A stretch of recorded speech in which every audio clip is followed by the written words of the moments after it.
Halo teman-teman, Assalamualaikum warahmatullahi wabarakatuh. Kembali lagi di channel Step Learning Center yang tentunya akan memberikan pembahasan terkait dengan aspek-aspek dalam TKP disertai dengan contoh soal dan pembahasan setiap soal yang kami harap akan membuat teman-teman jauh lebih paham cara mengerjakan soal-soalnya.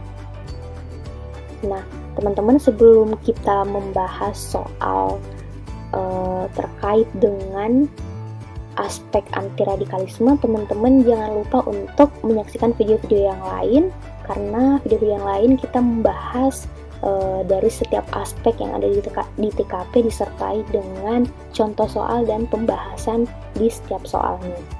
Nah, untuk video kali ini kita akan membahas terkait aspek anti-radikalisme atau aspek terbaru yang baru muncul di kisi-kisi Permenpan RB tahun 2021.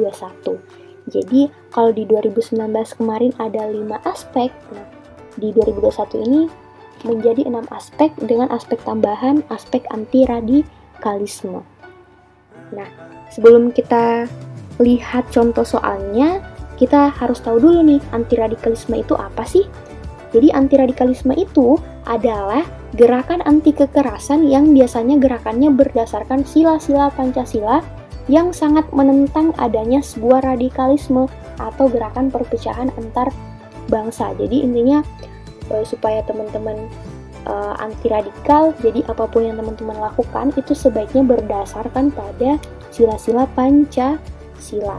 Tujuannya adalah menjaring informasi dari individu tentang pengetahuan terhadap anti-radikalisme, kecenderungan bersikap, dan bertindak saat menanggapi stimulus dengan beberapa alternatif situasi. Nah, untuk tahu atau gimana caranya menghindari radikal ini, teman-teman harus tahu ciri-ciri radikalisme itu seperti apa sih. Jadi ternyata ada 4 hal yang sekaligus menjadi karakteristik dari radikalisme itu. Atau radikalisme sendiri adalah pemikiran atau sikap yang ditandai oleh 4 karakteristik ini ya. Yang pertama, sikap tidak toleran dan tidak menghargai pendapat atau keyakinan orang lain. Jadi cenderung ketika ada perbedaan baik dari segi pendapat maupun keyakinan, dia tidak mampu menghargai perbedaan yang ada. Kemudian sikap fanatik, sikap yang membenarkan diri sendiri dan menyalahkan orang lain. Jadi kalau ada keyakinan yang beda dari apa yang dia yakini, beda dari pendapatnya, dia cenderung akan menyalahkan orang lain dan hanya membenarkan dirinya sendiri. Sikap eksklusif, yaitu sikap tertutup dan berusaha berbeda dengan kebiasaan orang banyak. Nah, makanya kadang tuh ya kalau kita abis nemuin ada misalnya teroris, kemudian kita cari tahu keluarganya, biasanya keluarganya itu, para tetangga itu mengenal dia adalah orang yang tertutup, jarang berkomunikasi, jarang bersosialisasi dengan tetangga-tetangga, karena memang salah satu karakteristiknya adalah sikap eksklusif ini, yaitu tertutup dan berusaha berbeda dengan kebiasaan orang banyak. Nah, kemudian yang keempat, sikap revolusioner. Jadi cenderung untuk menggunakan kekerasan dalam mencapai tujuan. Jadi kalau dia punya tujuan, punya target yang ingin dihadapi, itu biasanya diselesaikan dengan jalan-jalan kekerasan. Jadi 4 ciri-ciri ini menjadi karakter atau ciri-ciri dari radikalisme. Nah, tanpa berlama-lama lagi, kita langsung ke contoh soal. Nah, soal pertama, Anda memiliki rekan kerja satu angkatan penerimaan CPNS yang sudah sangat akrab.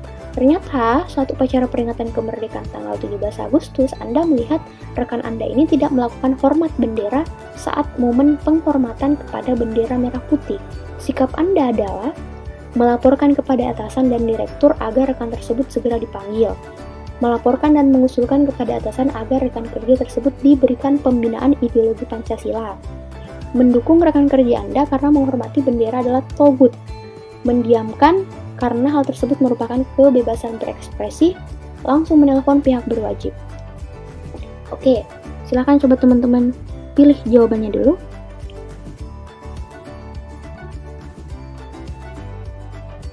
Oke, jawabannya dikit dulu ya, sembari kita bahas, nanti teman-teman boleh mencocokkan jawaban teman-teman dengan pembahasan.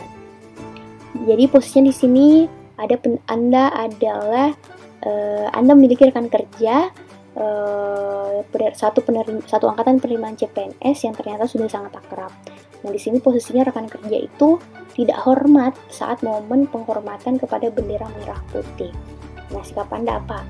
A. Melaporkan kepada atasan dan direktur agar rekan tersebut segera dipanggil. Oke, karena dia melihat ada tanda-tanda melakukan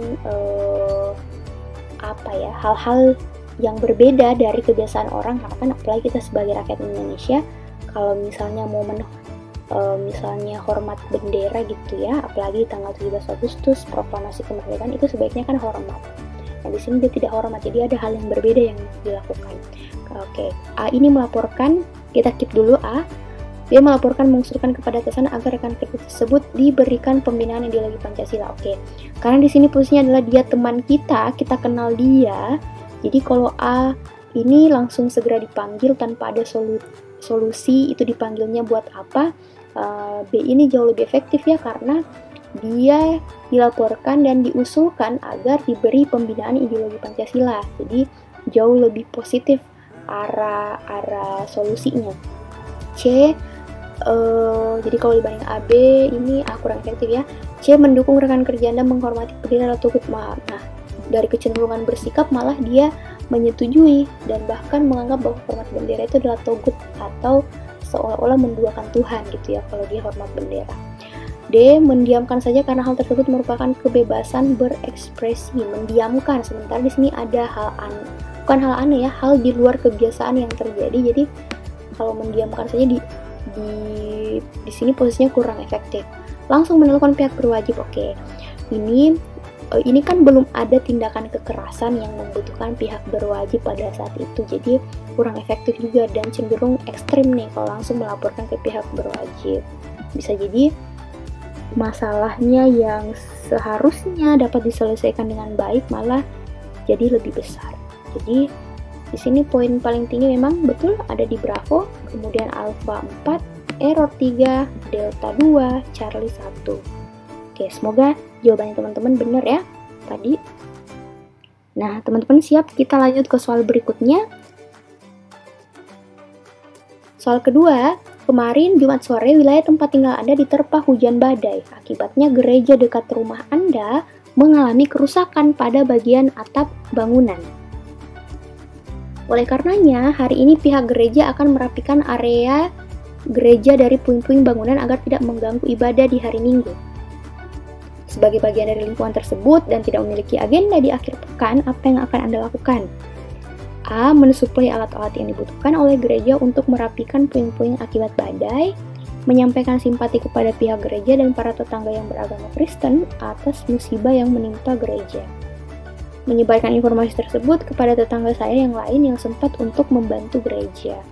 Ikut membantu merapikan puing-puing di gereja akibat badai, membiarkan warga sekitar yang beragama Kristen untuk membantu pihak gereja. Monggo teman-teman coba dijawab dulu.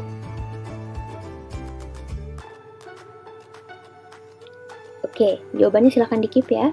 Jadi posisinya di sini adalah ada hujan badai. Gereja dekat rumah Anda ini rusak.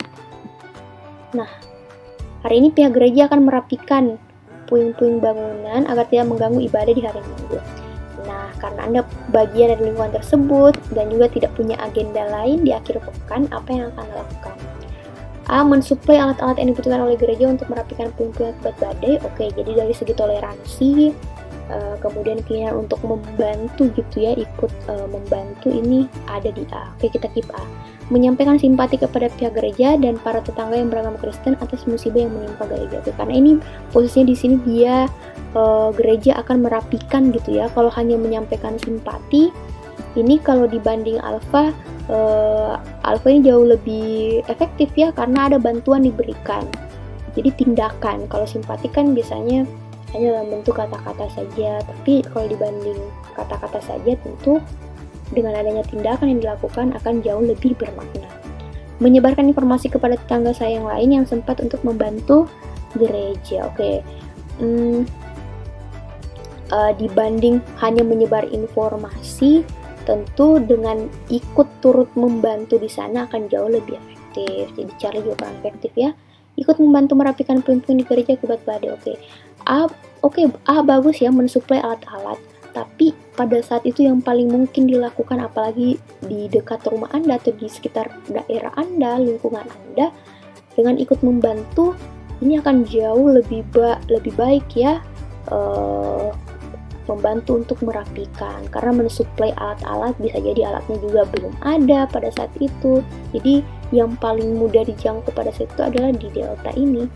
Kalau membiarkan, sudah ada kata membiarkan warga sekitar yang beragama Kristen untuk membantu pihak gereja, ini cenderung mengkotak-kotakan Kristen yang bukan Kristen, padahal kan sebenarnya ini lagi ada musibah nih, jadi sebaiknya kita gotong royong untuk membantu gitu ya, agar puing-puing bangunan ini tidak mengganggu ibadah di hari Minggu. Oke, ini juga kurang efektif.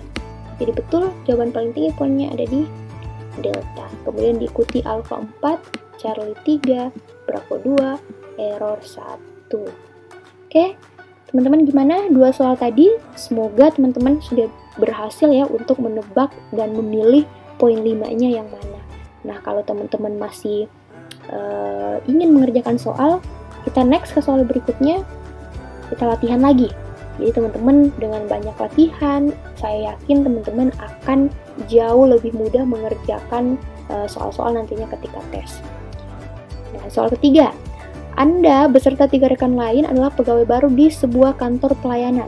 Di kantor Anda terdapat loket pelayanan sebanyak 3 loket. Anda sebagai pegawai baru ditugaskan pada loket 1, urusan administrasi, surat menyurat, sedangkan rekan kerja baru Anda ditugaskan pada loket 2, urusan pembayaran. Pada suatu siang, ada seorang meminta pelayanan pada loket 2 yang dijaga rekan Anda. Anda mendapati pelayanan rekan Anda terhadap orang tersebut secara tidak ramah dan cenderung malas-malasan. Padahal pelayanan rekan Anda sebelum orang tersebut datang tampak ramah dalam melayani. Anda segera menanyakan kepada rekan Anda mengapa pelayanannya berubah. Ini rekan ya, maaf, typo di sini.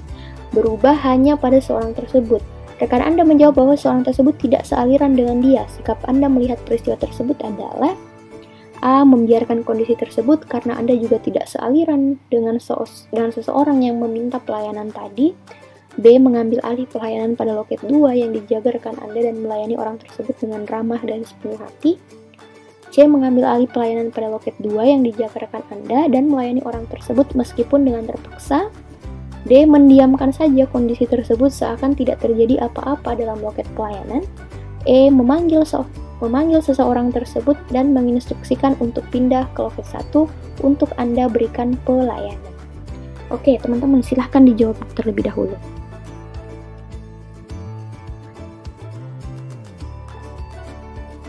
Oke, silahkan di-keep dulu jawabannya ya. Nah, di sini kan setiap loket itu beda urusan ya. Kayak loket 1 itu untuk administrasi, loket 2 pembayaran. Kemudian loket 3 di sini tidak dijelaskan nih apa fungsinya. Nah, di sini posisinya ada orang yang dilayani, tapi teman Anda yang berada di loket 2 tersebut ternyata cenderung malas-malasan dalam melayani karena alasannya tidak sealiran dengan dia. Apa yang akan Anda lakukan?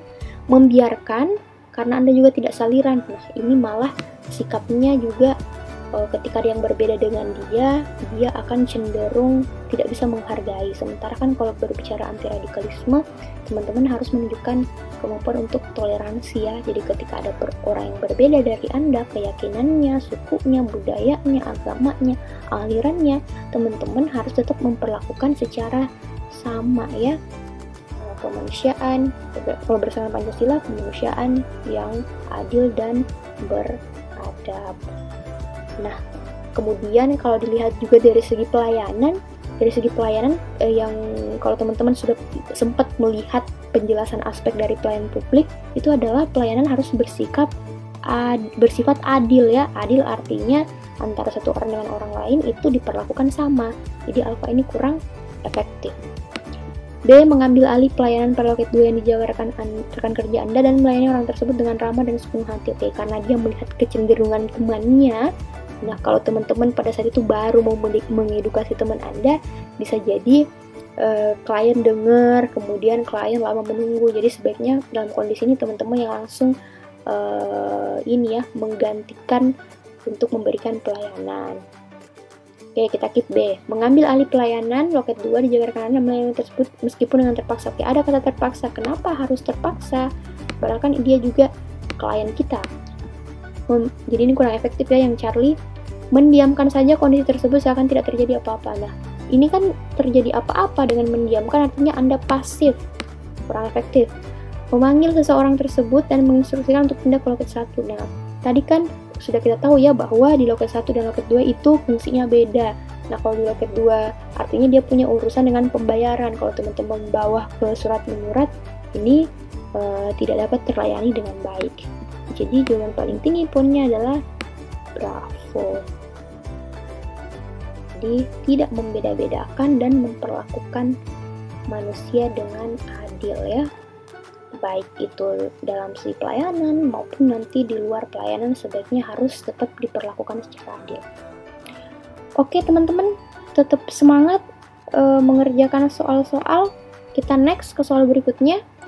Anda memiliki saudara yang memiliki perilaku pendiam dan tidak suka bergaul dengan banyak orang. Pada suatu ketika, Anda melihat saudara Anda mengakses artikel tentang kegiatan organisasi yang menentang Pancasila. Sikap Anda yang paling tepat adalah A. Membiarkan apa yang telah dilakukan saudara Anda tersebut karena dia juga tidak senang bergaul dengan banyak orang. Mengingatkan saudara Anda agar tidak mengakses artikel seperti itu karena itu artikel yang salah.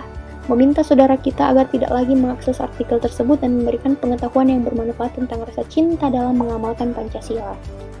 Mendiamkan saja apa yang biasa dilakukan saudara kita, mendukung kegiatan saudara kita agar dia tidak bosan. Oke teman-teman, silahkan coba dikerjakan dulu.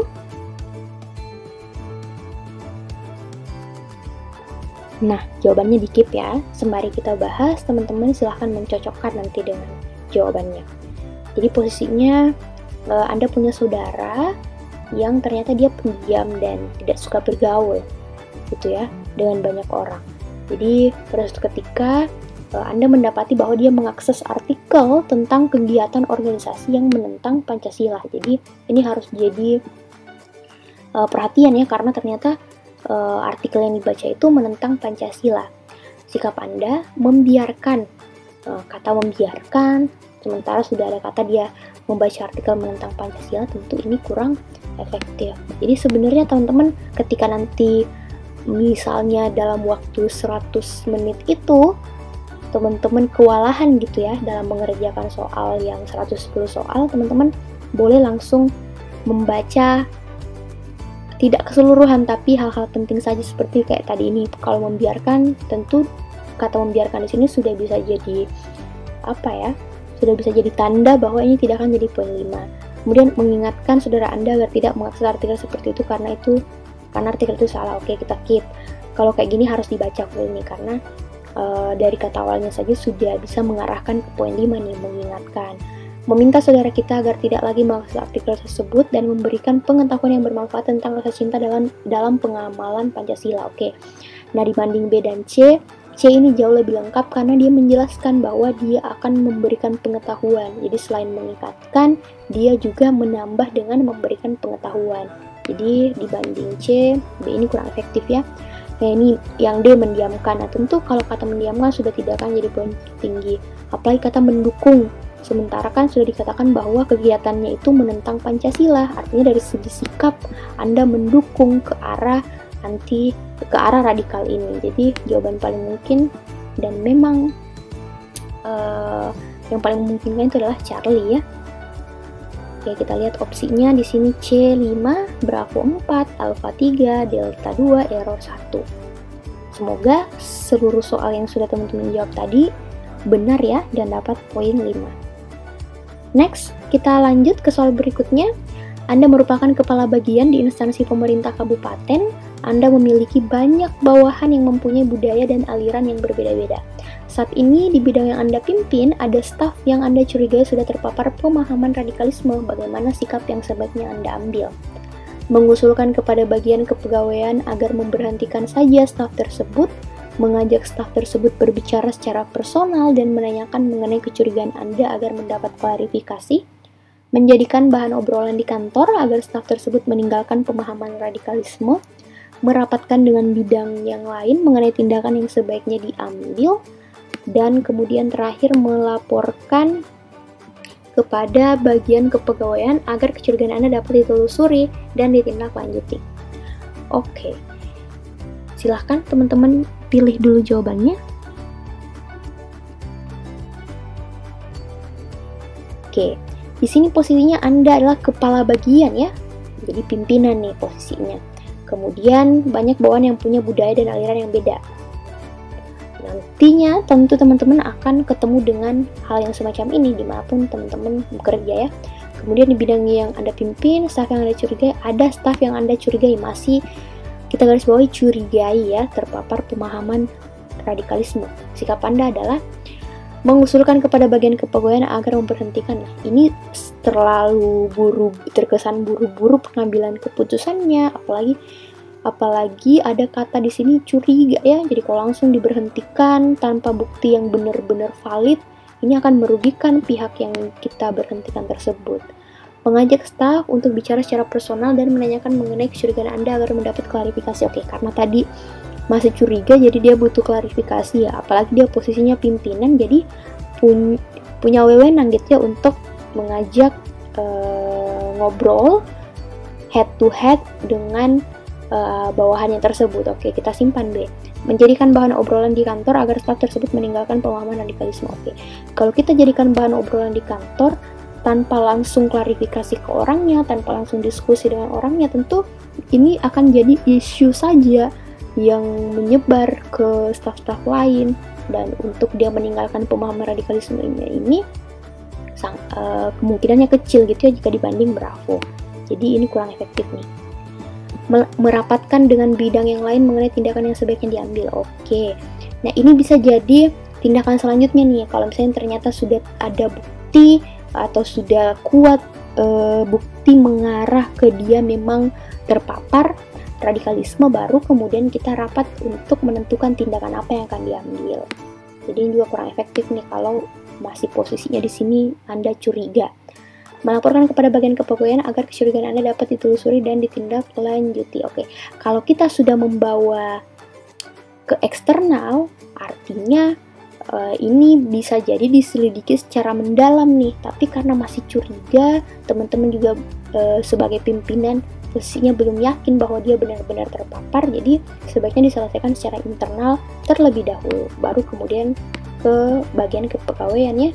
Jadi Bravo ini yang paling efektif. Jadi teman-teman jangan sampai ingin menghilangkan perilaku radikalisme, tapi teman-teman malah menunjukkan sikap radikalisme ini, karena yang mau dinilai selain pengetahuan teman-teman juga adalah kecenderungan teman-teman bersikap. Jadi sikap yang teman-teman ambil juga sebaiknya memang menunjukkan bahwa Anda adalah orang yang anti radikalisme, orang yang anti radikal. Oke, untuk penjelasannya di sini teman-teman boleh teman-teman lihat ya. Di sini Charlie tadi 5, Delta 4, Alpha 3, Error 2, Bravo 1. Oke, teman-teman, itu tadi soal-soal kemudian pembahasan secara lengkap ya per option untuk soal-soal terkait aspek radikalisme.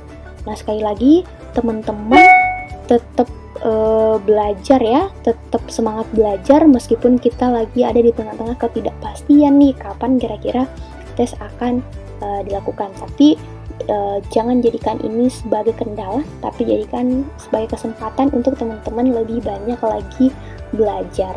Jadi teman-teman semakin punya waktu yang banyak nih untuk membagi waktunya belajar TIU, TKP, TWK, dan memperdalam materi-materi yang ada pada 3 tes tersebut. Ya teman-teman, mungkin itu saja yang bisa saya sampaikan untuk video kali ini. Jangan lupa untuk tetap nonton ya video-video kami di channel Step Learning Center. Saya akhiri, terima kasih. Assalamualaikum warahmatullahi wabarakatuh.